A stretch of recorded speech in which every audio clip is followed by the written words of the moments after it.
রাজ্য না পারলে এবার আধা সামরিক বাহিনীকে দিয়ে কাজ করাতে হবে। পূর্ব কলকাতায় জলাভূমিতে বেআইনি নির্মাণ সংক্রান্ত মামলায় রাজ্য সরকারের ভূমিকা নিয়ে ক্ষোভ উগরে সোমবার এই মন্তব্য করলেন কলকাতা হাইকোর্টের বিচারপতি অমৃতা সিনহা।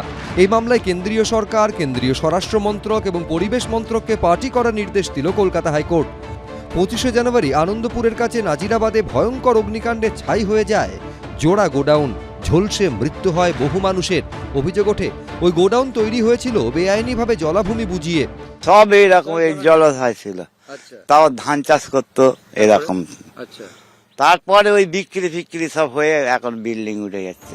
শুধু আনন্দপুর নয়, জলাভূমি বুঝিয়ে বেআইনি নির্মাণের অভিযোগ উঠেছে কলকাতার আরও একাধিক জায়গায়। সোমবার এই সংক্রান্ত মামলার শুনানিতে বিচারপতি অমৃতা সিনহা বলেন, এর আগেও এই পূর্ব কলকাতার জলাভূমিতে অবৈধ নির্মাণ নিয়ে একাধিক নির্দেশ দিয়েছিল কলকাতা হাইকোর্ট। বাস্তবে নিচু স্তরে কোনো কাজ হচ্ছে না, শুধু রিপোর্টের আকারে সবটা জমা পড়ছে কলকাতা হাইকোর্টে।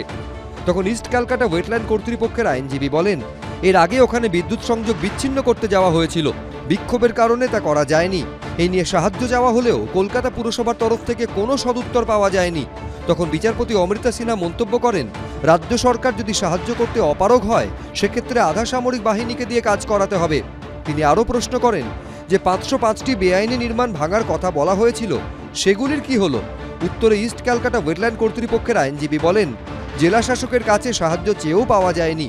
এরপরই এই মামলায় কেন্দ্রীয় সরকার, স্বরাষ্ট্র মন্ত্রক ও পরিবেশ মন্ত্রককে পার্টি করার নির্দেশ দেন বিচারপতি। সরকার করবে না, এরা আধা সামরিক বাহিনী ডাকবে না। এই ও মোমর মালিক মুখ্যমন্ত্রীর সঙ্গে বিদেশে যান।